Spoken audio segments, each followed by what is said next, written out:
नमस्कार. आजच्या व्हिडिओमध्ये मी तुम्हाला मार्गशीर्ष गुरुवारच्या व्रताची कथा सांगणार आहे. पण त्याआधी तुम्ही चॅनलवरती नवीन असाल तर चॅनलला लाईक करा आणि सबस्क्राईब देखील करा. कमेंटमध्ये श्री स्वामी समर्थ किंवा ओम महालक्ष्मी नमः लिहायला विसरू नका. श्री महालक्ष्मी देवीची कहाणी, मार्गशीर्ष गुरुवारची कहाणी, ध्यानी घ्यावी श्री लक्ष्मी देवीची कहाणी.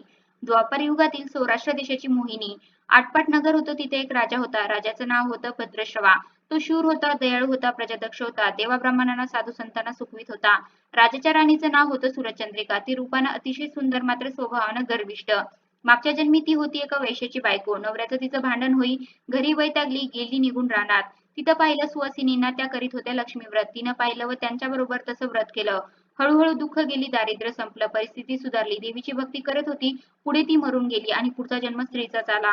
पुढे तिचं भाग्य उजळलं. भद्रश्रवा राजाशी लग्न झालं. ऐश्वर्य हाती आलं, गर्वानं फुगली, गरिबांना विसरली. थोड्या ताट्यांना वाहू लागली, दासी दासीवर खेचकू लागली. एकदा काय झालं, देवीच्या मनी आलं राणीला भेटावं, मागची आठवण द्यावी, ती ओळखते का पाहावं. राणी राजवाड्यात मजेत राहत होती. राजा तिचं कौतुक करीत असे. त्या दोघांना 7 मुलगे झाले आणि एक मुलगी. मुलीचं नाव होतं शांबाला. एके दिवशी अचानक देवीनं म्हातारीचं सोंग घेतलं. फाटकी वस्त्र ल्याली, हाती काठी घेतली, आधाराला.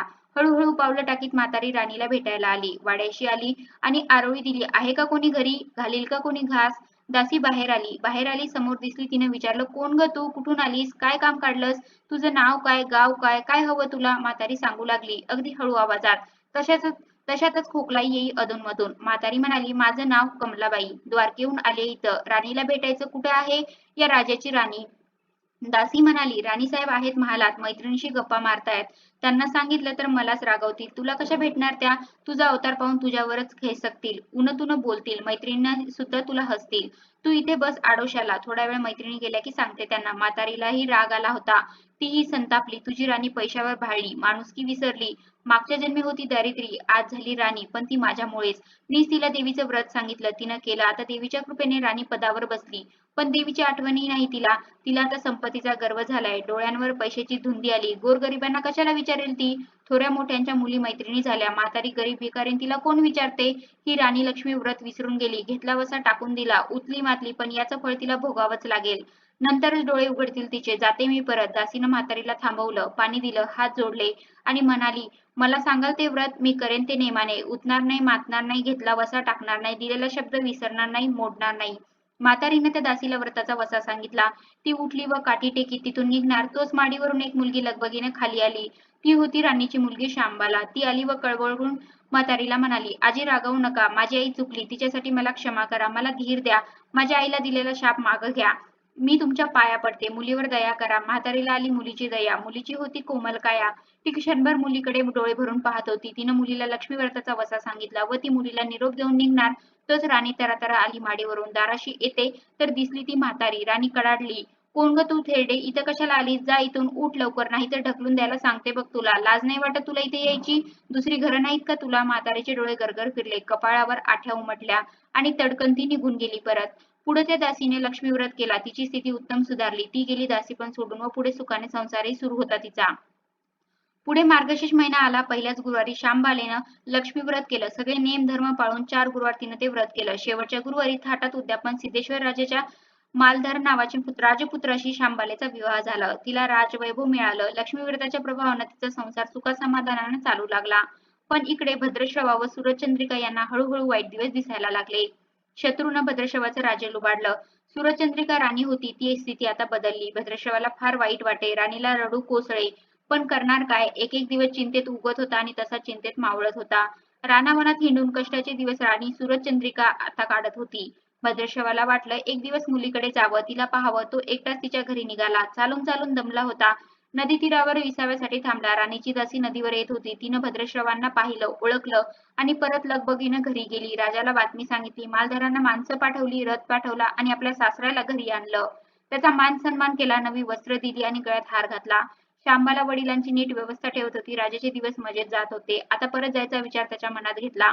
जावयाला तसं सुचवलं. भद्रश्रवा मुलीचा व जावयाचा निरोप घेऊन निघाला. जावयाने नौकराजवळ एक हंडा दिला. मोहराने भरला होता तो.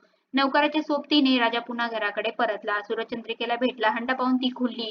हंड्यावर झाकण काढलं. आत पाहते तो काय, आत होते कोळसे. सूरजचंद्रिकेने कपाळावर हात मारला. नवऱ्याला म्हटली आणि तो सुद्धा चकित झाला ते ऐकून.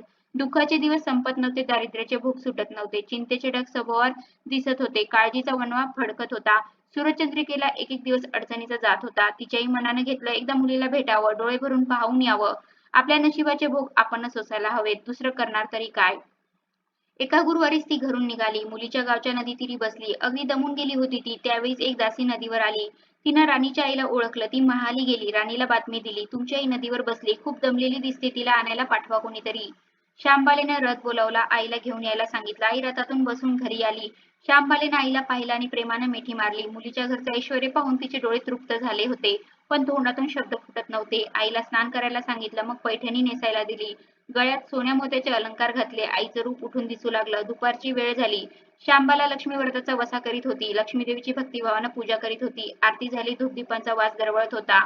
श्यामबालेचा उपवासच होता तो ती कडकडीत करी. अगदी निराहार राहून आईच्या जेवणाची तयारी झाली होती. तिनं आईला जेवायला बोलावलं आणि आईला मागच्या जन्माची आठवण झाली. ती लक्ष्मी व्रताचा वसा करीत होती.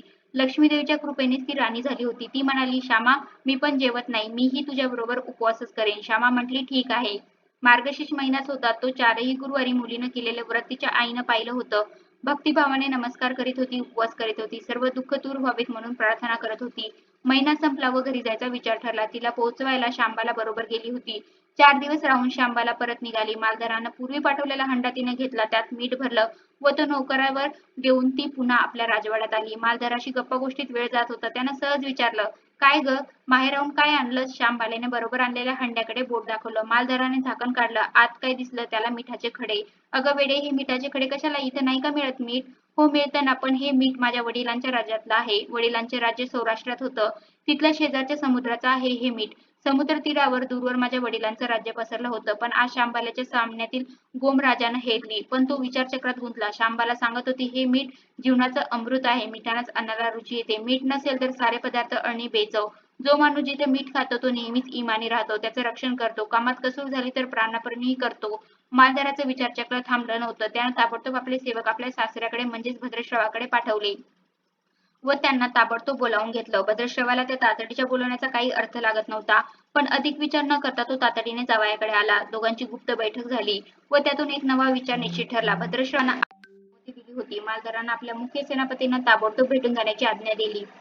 सेनापती आले व त्यांनी मालधारांना आदरपूर्वक वंदन केले. काय आज्ञा? असं नम्रपणे विचारलं. भद्रश्रवाचा राजा जिंकून घेतलेल्या शत्रूवर ताबडतोब स्वारी करून प्रत्येक सैनिकाच्या हाती या हंड्यातला एक एक मिठाचा खडा द्यायचा. शपथ घेऊन शर्तीने झुंजायला सांगायचं. राजाच्या आज्ञेनुसार सेनापतीने सर्व व्यवस्था केली व दुसऱ्या दिवशी सर्व सेना घेऊन शत्रूवर चाल केली. शत्रू बेसावध. मालधाराचे सैनिक अधिक सावधगिरीने शत्रूच्या राज्यावर तुटून पडले. घणाघाती लढाई सुरू होती. पण मालधारांच्या सैनिकांचा पवित्रा शत्रूला अडवताच येत नव्हता. शत्रूचे सैनिक जमिनीवर कोसळत होते. मालधाराचे सैनिक पराकाष्ठाने पुढे सरसावत होते. युद्धाचं तांडव अखंड चालू होतं. सूर्य पश्चिमेकडे सरकत होता. थोड्याच वेळात अंधार पसरणार होता. मालधाराचं सैन्य अधिक ईर्ष्येने पुढचं पाऊल पुढं खेचत होतं. शेवटी मालधाराच्या सैन्याने शत्रूचा पुरा फडशा पाडला. मालधाराच्या सैन्यानं अपूर्व विजय संपादन केला. भद्रश्रवाचं राज्य पुन्हा मिळवलं. मालधाराला व शांबल्याला ही आनंदाची वार्ता सेनापतीने ताबडतोब कळवली. मागे राहिलेल्या सैनिकांनी त्या शत्रूच्या राज्यातील मुख्य खजिना लुटला. अफाट संपत्ती त्यांना मिळाली. ती पोत्यात भरून त्यांनी मालधाराकडे आणली. त्यात सोन्याच्या मोहरा होत्या, अनेक नाणी होती, कित्येक शस्त्रांचा साठाही होता. मालधाराने भद्रश्रवाला सूरजचंद्रिका राणीला घेऊन यायला सांगितलं. ती आल्यावर घरात आनंदाला उधाण आलं. तो होता गुरुवारचा दिवस. श्यामबालेने लक्ष्मी व्रताची पूजा केली. आरती केली. धूपदीपांचा सुगंध दरवळत होता. तिनं व तिच्या आईनं उपवास केला होता. रात्री देवीची आरती झाली. देवीला नैवेद्य झाला व सर्वांचं मिष्टानाचं जेवण झालं. मार्गशीर्ष महिन्यातला हा शेवटचा गुरुवार. लक्ष्मी व्रताचा शेवटचा दिवस. या मंगल मुहूर्तावर मालधाराने भद्रश्रवाचं राज्य त्याच्या स्वाधीन केलं व या व्रताची खरी सांगता झाली. राजा राणी परत आपल्या सौराष्ट्रात आली. सूरजचंद्रिकेने पुन्हा लक्ष्मी व्रताचा वसा घेतला व तो आजन्म पाळला. घरची स्थिती पुन्हा पूर्वीप्रमाणे सुधारली होती. राजाची 7 मुले कुठेतरी दूरदेशी गेले होते. तेही अचानक घरी आले. त्यांना पाहून आई वडिलांना खूप आनंद झाला. त्याचं वर्णन करणं अशक्य. श्री लक्ष्मी देवीच्या व्रताचा हा अपूर्व अनुभव राजा राणीने पुढे सतत घेतला. त्याचं जीवन निश्चित झालं. दुःखाचं वादळ पूर्ण थांबलं होतं. सुखाचे वारे सर्वांना सुखवीत होते. अशी ही साठा उत्तराची कहाणी सर्वांनी वाचावी, ऐकावी. कसा वाटला तुम्हाला माझा आजचा व्हिडिओ? कमेंट करून नक्की सांगा. धन्यवाद.